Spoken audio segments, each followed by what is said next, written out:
Canny Bites Business Books. Written and collated by UK social investor and entrepreneur Safaraz Ali. The Canny Bites book series has been created to share advice and know-how in bite-sized form, so even the busiest entrepreneurs and business leaders can develop their knowledge and skills with minimal effort. Author's note: thank you for taking the time to listen to this book, the third one in the Canny Bites series. This book is aimed at business owners and leaders who need to develop and nurture a team of people. The truth is, that's likely to be the majority of businesses. Building a business these days, or even sustaining one, is nigh on impossible without building a team. Every success story that I've been involved with and have been told about happened because of the people who created it.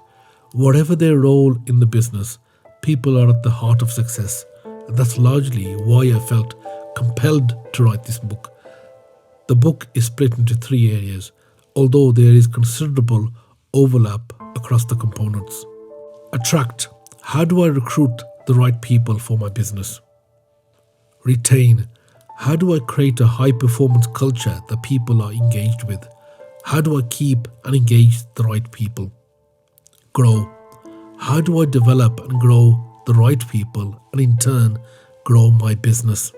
Working with people can be stressful, complicated and frustrating, and often it's the number one issue for businesses. How often have you heard someone say they can't get the staff, or that their team don't have the knowledge, skills, behaviors and attitudes desired by the business? These issues can often stem from business owners' desire to go too fast. They can end up very knee-jerk in their approach to people and their business, meaning they may miss and overlook things which can create problems that they end up spending all their time dealing with. It's often hard for business owners and leaders, and I can speak from a personal perspective here, but make haste slowly and raise your consciousness of the process. Some of my personal observations that I would like to explore and get you thinking about are: no one forgets what it feels like to be part of a winning, high-performance team, but how do you build one? What is driving the why? Why do good people not stay? Why are our teams working in silos? It's not about knowing everything. Command and control does not work anymore. Diversity isn't a program. Diversity is really a culture. Diversity is a priority and fundamental to our competitive success. Embrace unity, not uniformity. Value individuality, unconventional points of view and original thinkers. Build an open culture, and don't forget the words of Peter Drucker, the management guru: culture eats strategy for breakfast. My aim is to be different in my approach to this book. Most business books are recorded in a style that promotes the background and the expertise of the author, with anecdotes and stories which are simply about promoting him or her. This is why business books can often be unnecessarily long and repetitive, and I would therefore like to cut to the chase to deliver some impact. So let's get going. A desire to belong and the gig economy. The world of business is being disrupted. As a CEO, you have to recognize that your business would be radically different in the next 5 to 10 years, and then build a team to succeed in that new world, says Adina Friedman, President and Chief Operating Officer of NASDAQ. Business models are adjusting not just because of technology, but also because of people. The traditional relationship between employees and employers is under strain. People want to feel a sense of purpose. They want to make a difference, have impact and be valued and heard. They want to feel like they're part of something. People are moving towards businesses that have made it a priority to promote their purpose and mission. This will be essential for businesses to attract, retain and grow the best talent to deliver the best work and results. At the same time as belonging and being part of something, The workforce of now and the future is mobile, adaptable, and flexible. Short-time, on-demand talent is high in demand, and the gig economy and freelancer sectors are growing. People are attracted to teams of people and their brands as much as the employer brand. There is a movement away from conventional employment, at times out of necessity and other times out of choice. There are many middle-level managers working for traditional employers, including the public sector, that would find it difficult to find a similar role. There has been a boom in freelance, interim and gig employment, and this continues to reshape the market for people. This is driven in part by people's desire for more variety and flexibility. Freelancers are not hired by startups and small businesses alone. Major multinational businesses with thousands of regular full-time team members engage the services of expert freelancers for specific projects and tasks. It is becoming a viable alternative to traditional 9 to 5, and despite some negativity in the press, it's not actually all bad. Millions of people and thousands of businesses have already benefited from this approach to work. The gig economy empowers people, both skilled and unskilled, to manage their time, work, and how much they earn without committing to traditional long-term contracts. The growth of the big gig economy has been largely influenced by technology and the changing work culture across the world. Contractors, freelancers, and part-time workers from all industries are choosing to work for themselves. Work processes are changing to support the agile, flexible, and mobile workforce. A growing number of new businesses that can't afford to hire full-time team members rely on gig workers for business administration support. This has created an on-demand workforce for the on-demand world. It's increasingly popular with both businesses and workers. Online talent platforms have amplified the many benefits of flexible work through their larger scale, quick matches, and simple coordination of work amongst gig workers and their clients. Gig work is not just limited to platforms such as TaskRabbit and Upwork. Not all independent work roles are based around a technology platform, and contract workers can work for traditional companies without using online applications. In fact, technology giants like Amazon have embraced flexible workers. The global reality is that many employers are losing the control they once had over the labor market. According to a PwC report, the desire for autonomy is strongest in China, especially amongst young people, indicating a generational shift towards greater freedom, entrepreneurship, and specialist skills in this rapidly evolving economy. According to Indeed, an online recruitment platform, interest in flexible work increased by 42% from 2013 to 2015 in 9 of the largest economies in the world. It's unlikely there will be a slowdown in this area. Flexibility continues to be an important factor for people who are looking for ways to work on their own terms and control their schedules. For businesses, the technological infrastructure that supports independent work continues to make it easy for them to seek service from skilled workers outside the business. Businesses are becoming more comfortable engaging with freelancers, even with the changes with taxation and contractual aspects. The cost for business to hire, train, and retain a team continue to rise, and of course, businesses are continually finding ways to be agile and flexible in the future. Building and maintaining culture. To not just survive, but to thrive in the modern world of work, businesses need to adapt their business culture to attract and work with the smartest minds. The workforce of now, expects employers and clients to embrace business tools that make work efficient and collaboration amongst people in different locations easier. When it comes to retention, this isn't just about retaining and engaging your team within the business. For me, retention is also about retaining the culture of the business and ensuring the culture isn't disrupted. This is where the phrase, "one bad apple spoils a barrel," is true. Before you introduce somebody into your team, think, will this person care about this role and go the extra mile? Will they fit into the culture of the organization and move it forward positively? Is the person coachable, and can they also coach others? Can they take ownership and accept accountability and responsibility? Or is this person more about making excuses and blaming others, or worse still, in denial? Despite our best efforts, certain bad apples will get through the net. One bad apple will quickly spoil an entire box of apples.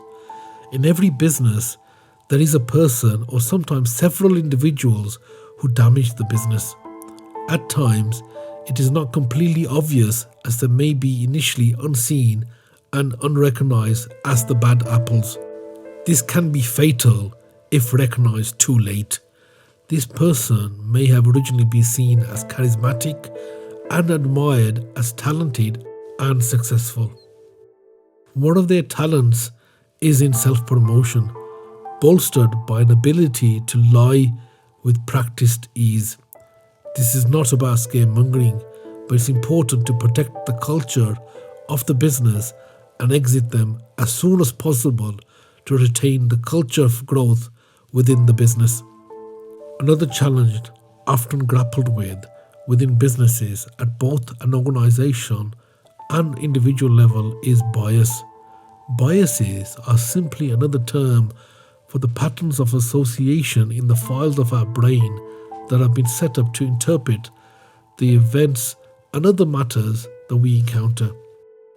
These can impede us, limit our view, and blind us to alternative options, leading to unhelpful behavior and decisions which can be costly to business. For example, there is an inherent gender bias in some job adverts. Research has shown that women consistently underestimate their abilities, and when it comes to new opportunities, can focus more on what they cannot do rather than what they can offer an employer. So, presented with a list of duties and responsibilities and a list of essential criteria which are littered with stereotypical masculine traits like competitive and ambitious, women can be turned off. Whereas a male candidate will look at that list and often think, it'll be alright on the night. From experience, I know that businesses that are more tuned into this have reduced the emphasis on personal character attributes in their adverts and now more focus on the day-to-day duties and tasks of that role alongside the values and behaviors of the business. So if you want a more gender diverse field of applicants, do it differently.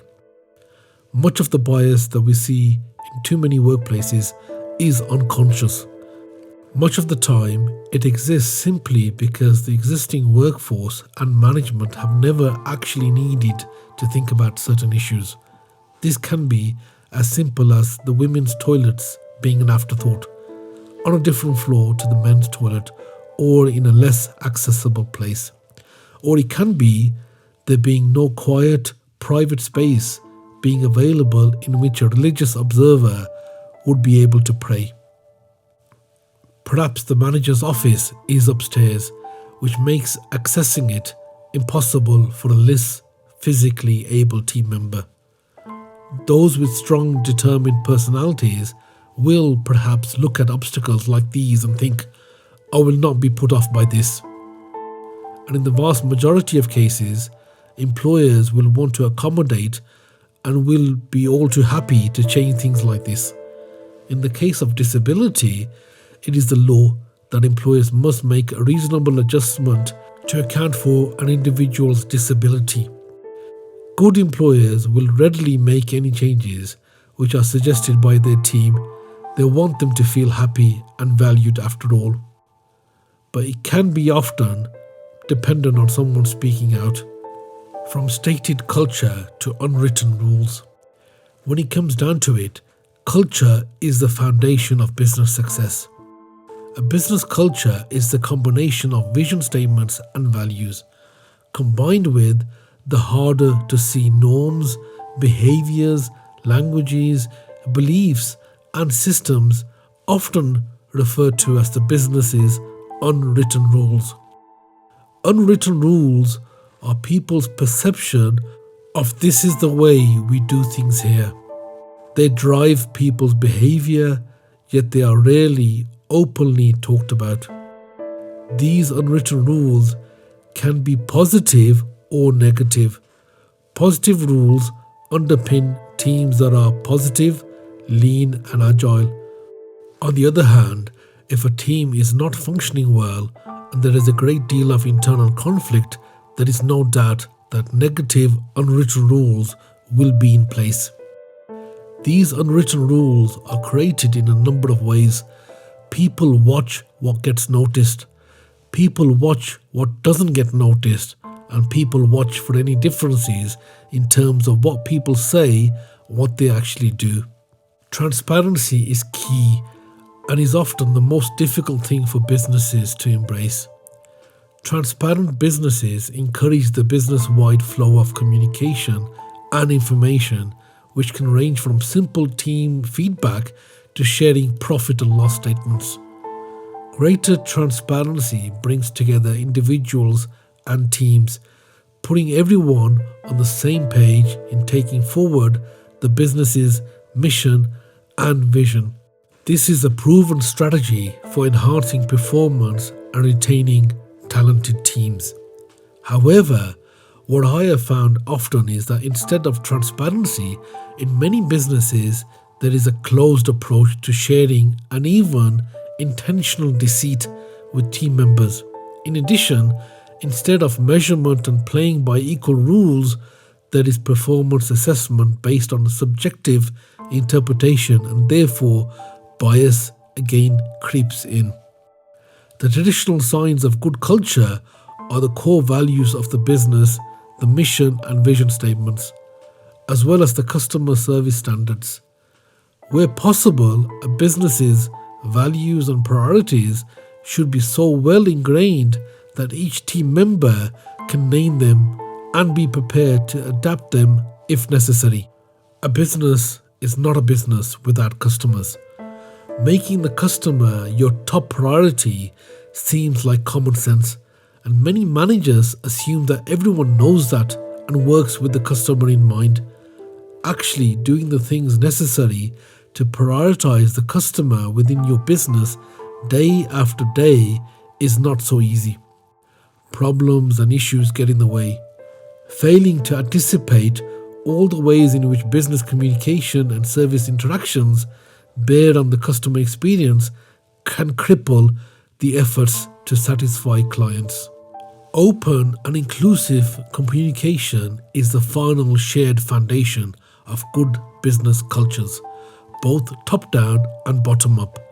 Many businesses overlook the need for feedback from team members, either because management presumes they are doing everything right, or because if they are not, they don't want to hear about it. Keeping the lines of communication open between your team and senior management is not about laying blame, but has twofold value when culture goes wrong. So what are the signs of destructive business culture? Well, it's all in the results. The results of damaged communication lines and obstructive work environments cause high staff turnover rates. Note that some businesses naturally have high turnover for other reasons, such as seasonality, competitiveness in a specialized field, or dangerous work conditions. Some workers change job for personal reasons. This type of job turnover is termed voluntary and occurs less frequently than the non-voluntary incidences of team members leaving their positions. one big motivation killer for the average team member to do their job and to keep doing it is a controlled work environment. Businesses that start out with too many control measures on team members may see them leave in higher than typical numbers. The more rules, often the more issues, which results in a negative, energy-sapping environment that drains the well-being of the business and limits what the business can achieve. Businesses with good culture find ways to empower team members to make correct decisions themselves, rather than having to be reined in by management. One of the best examples of this is Netflix, with their act in Netflix's best interest statement. Another issue often can be camps or groups within groups. This tribe-like mechanism leads to protectionism and individuals desperate to protect their turf for no real reason apart from controlling a power base. These subcultures in organizations occur and can be quite effective. However, when the overarching culture is not defined, subcultures take over, and generally not in the interest of the business as a whole. When you connect the dots on attracting, retaining, and growing your people, then your chances of business growth improve considerably. Getting the most out of Canny Bites. Before we go any further, it would be unrealistic for me to say that I will provide all the answers to every business challenge involving people. I think that's pretty much impossible to do so with certainty.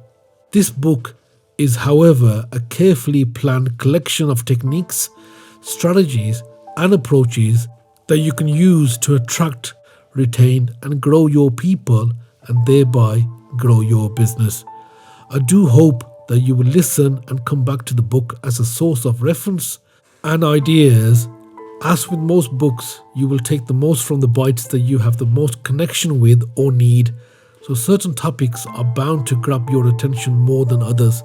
However you choose to listen, I wish you all the best on your journey. Get inspired and grow your business. Canny Bites Business Books. Available on Amazon.